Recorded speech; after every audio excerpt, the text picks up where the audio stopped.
this is Sheila with Designs by Baby Moon, and I want to show you some different ways that you can use bling strings to make a darling little bracelet for yourself or to give as a gift or use as a craft show item. Lots of things you can do with it. So this design is called Bling Strings, and they stitch out quite simply in your embroidery machine, just like you would do regular freestanding lace. So these are some that I've stitched up. You can see that I've got quite a few that I put in my 5x7 hoop. I did the it's the single string times 2. I called them single because my plan is eventually to have more strands hooked onto one loop. But for right now, this is what we got. And so the file comes with one length as either 1 or 2 strings together. So a single string or a single string with 2 of them in there. And so this is the 5.5 inch, the 6 inch, the 7 inch, and I did them in different colors. Over here, the 5.5, the 6, the 7. So actually 1, 2, 3, 4, 5, 6 sets of 2. I got 12 in a 5x7 hooping. So they're really nice because they just go across, and you can see they don't alter the stabilizer a whole lot because there's really not functionally a whole lot of stitches here. So you're going to simply stitch them out. You know, one will stitch from one end to the other, and then it's done. You can, you know, keep adding more in your hoop as you like, or merge them in software. I generally say not to make multiples of a hoop with freestanding lace projects, but this one is an exception because they go across or up and down. And so the way the machine does them, it doesn't pull in or draw the stabilizers. So you are free to add as many as you can get into a hoop at one time. Just, you know, and there's just one color, so you just sew it one at a time. This one I did with a variegated metallic thread called Hollow Shimmer by Sulky. And I'm really excited about how pretty this is.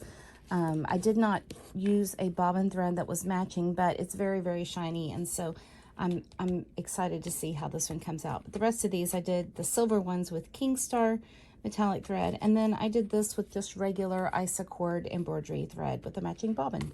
So I'm going to set these aside because once you've stitched them out, all you have to do is trim any thread tails or from the front or the back, and then rinse this out in warm water and then let them dry, and you're done. So after you do that, you end up with these little bling strings. And so this is, I think this is why I think they're just so magical, because they're just so fun and flexible and beautiful.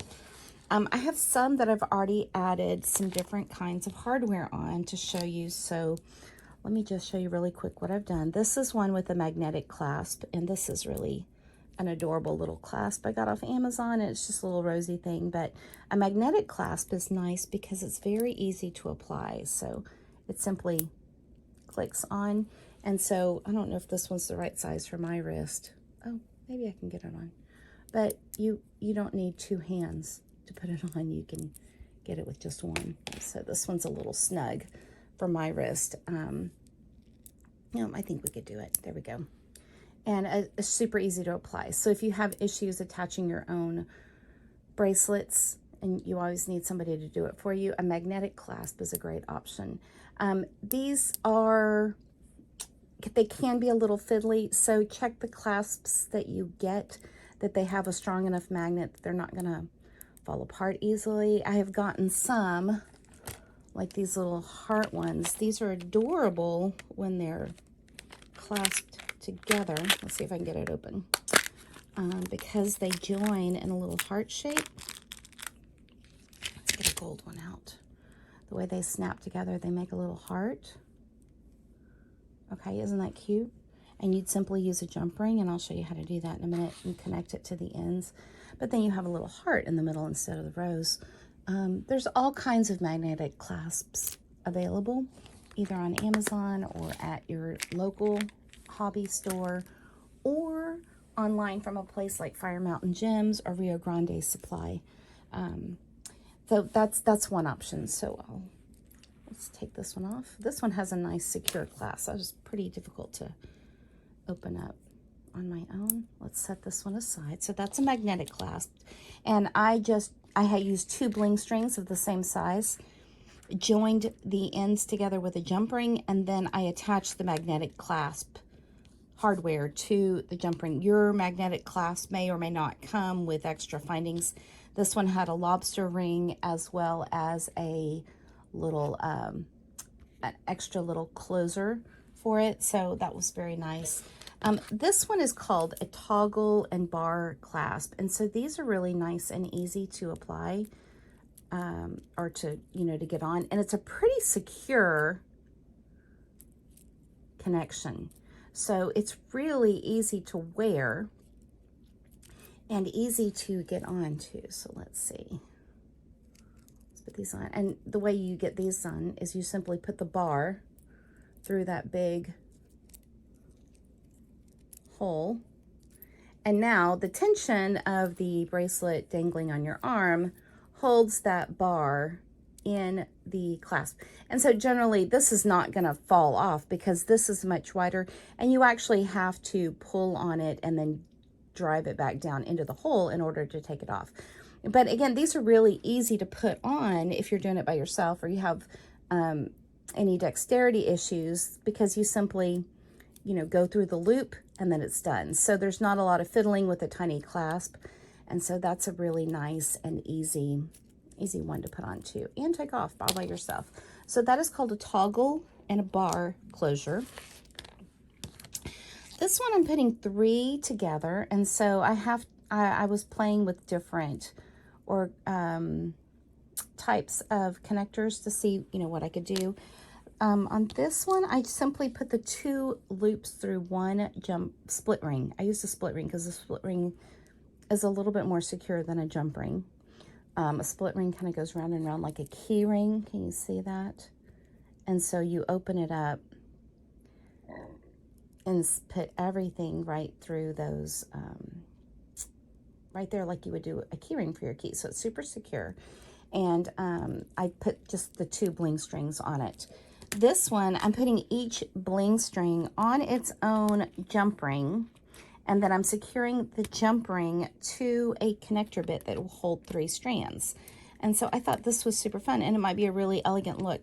These connector strands are going to hold the selections of bling strings kind of away from each other.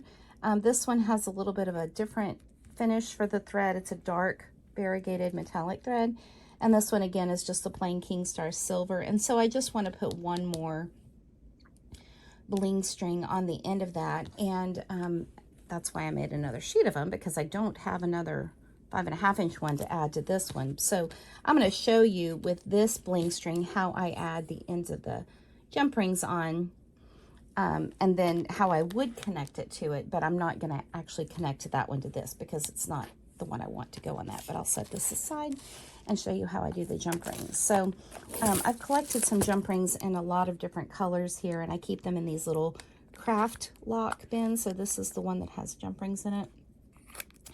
And I think I'm going to do a bronze one for this. And what I'd like to do is have a good, I'm going to put jump rings on both ends of it. I was looking for one that was a little bit bigger, and then I was going to use this bronze brassy colored hardware on. I guess I just need one of those and not 2. So this is a little hardware lobster clasp with a heart on it, and it's just super cute. This is one that is a little bit easier than those tiny lobster clasps. So these are the standard ones that would come on a necklace, and they can be really fiddly because they're so small. So if you have dexterity issues, these could be really hard to attach, especially if you're doing it by yourself. These larger ones are really actually very nice. They're a little stiff once you get them, but you work them a little bit and then they, you know, loosen right up. And then these are so nice because you could just hook this to that loop at the end, okay? And then the other side to connect the hardware to the ring, we're simply going to put one of these jump rings that matches the finish of this piece.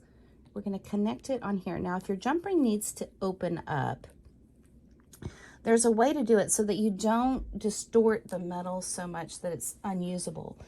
Jump rings are kind of a fiddly little beast sometimes, or they can be. They're not always. It just depends on, you know, where you get your jump rings and the quality of the jump rings. Some are more secure than others, but some are quite firm and hard to get open. And so I like to use pliers, 2 pliers, 1 in each hand if I need to. And what I do is I find the join. So here's the join on this one. Can you see that little tiny gap there? I'm going to use that join, and I'm going to hold 1 set of pliers over here. This is my dominant hand. So I'm going to, this is my right hand is dominant. So I'm going to put 1 set of pliers over on that side. And in my left hand, if I can get it without dropping the, there we go. I'm going to hold another set of pliers. And what I'm going to do is I'm going to open these like a gate. I'm going to open it so that the front passes in front of the other. I'm not going to open it like this. I'm not going to make an O into a C by stretching it. That would distort the metal, and then it would not be as strong as it needs to be. The very saddest thing is, you know, you've spent time making a darling piece of jewelry, especially with your embroidery machine, and then for it to fail because the jump ring was weak because you didn't apply it properly. That's just super sad. So this is how to do it correctly. And I use the 2 pliers so I don't have to worry about trying to hurt my hand or use my nails to do it. And the pliers just make it easy. And I just simply twist so that I have it open. Now, you don't have to twist that much. That was a little extreme. You just need to twist enough to put to fit the end of your bling string onto it. This one needs to be trimmed up a little bit, but you get the idea. So you could hook your bling string on and then your hardware, right? Okay, so it just needs to be opened up that much. This is a little too open. And then the way you close it is you just reverse what you just did. And again, using the both sets of pliers, I'm just going to close that gate just like it would, you know, if it's think about your driveway gate or your fence gate. You're just swinging those sides back together so that they meet up. If I can get a hold on it, and then just kind of bring it back down. What you don't want is you don't want to distort the loop so that it's a little wacky. And I think because I'm trying to do that on camera, I did distort it. So let's just close that up a little bit better and bring it back to a circle, okay? If your circle doesn't completely close, you could use a little bit of jeweler's cement. This is called G's Hypo Cement, and I'll use this sometimes, especially if my links seem to be made out of some metal that is easier to bend. I'll often use this just to put a dot on the join of the ring. Okay, so let's put this jump ring, this one's already opened, but let's put this on both the hardware and the end of our bling string. So I'm just going to simply loop it there. So these came opened up. Not all jump rings come already opened. I'm simply going to loop that on and then loop this onto the bling string. And if, you know, you could hold it with your fingers or your fingernails, and then you simply want to close this gate together. And I'm going to do it by just squishing so that they're flat next to each other. Give it a little bit more. Let's get the other pair of pliers so that we have both.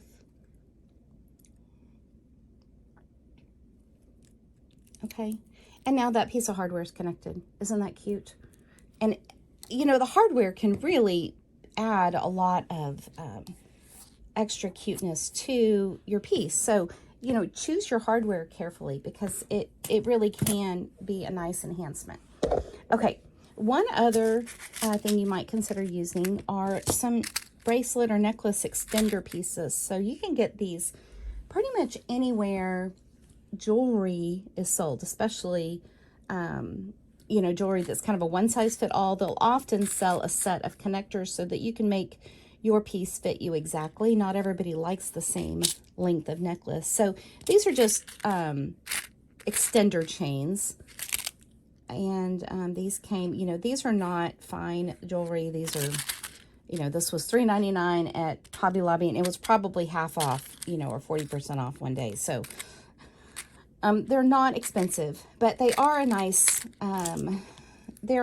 way to get a nice fit, and, you know, to have kind of a custom fit. So I'm going to remove these little metal pieces that hold these onto the jewelry card. And let's just get those off. Okay, there's one off. And then here's the other one. And we can release this from the card, and then we can use it. Okay, here's our little extender right here. So it's just a little piece of chain, and it already has a lobster clasp on it. Okay, so the way you would use this is you don't even need an extra jump ring because it already has one on here. We just need to open up this one jump ring at the end and attach it to our bling string. Okay, let's find the join. There's the join right there. I can feel it with my fingernail, and I'm simply gonna open the gate again. These were pretty easy to open. And then hook my bling string on it, close up the gate, just by twisting it without distorting the circle. Again, I'm not opening it like a C, from an O to a C. And now my hardware is attached, and I can simply use the lobster claw on this one to connect to the bling string. If you would like, you could get another matching jump ring and then connect it to the jump ring. Or you could use 2 of these chain extenders and then have them meet in the middle with the lobster claws. There's no wrong answer, but this is a really lovely way to put your bling strings together. And anytime you use a piece of metal hardware, I feel like that just elevates it. Our friendship bracelets, we've been using some elastic bands to tie them together. These are a little bit, I feel like it's a little bit more delicate, a little bit more classy. And so using some metal hardware and learning how to use the jump rings and the pliers together, or some beautiful connectors, really just, it does make a difference. And, you know, this just feels like a classier little piece of jewelry. But you made it yourself. You still made it on your embroidery machine, and it didn't take long at all. Let me know if you have any questions. These are on the website right now. They come for a 5x7 hoop. I am working on some other variations of them, longer, shorter, 4x4 hoop versions, as well as larger versions. So be on the lookout for those. Stay tuned to the Designs by Baby Moon Friends and Fan group. And I'd love to see you over there. And I'd love to see how you're using your bling strings, turning them into fun, wearable little pieces of jewelry for yourself or for gifts. There's just no end to what you can do with them. So I hope you've enjoyed this video and you've learned something. And be sure to leave me a comment and let me know what you think, whether you might try this project or you haven't yet, or if you're a little bit intimidated by it still, and let me know how I can help. All right, we'll talk to you later. Thanks for watching.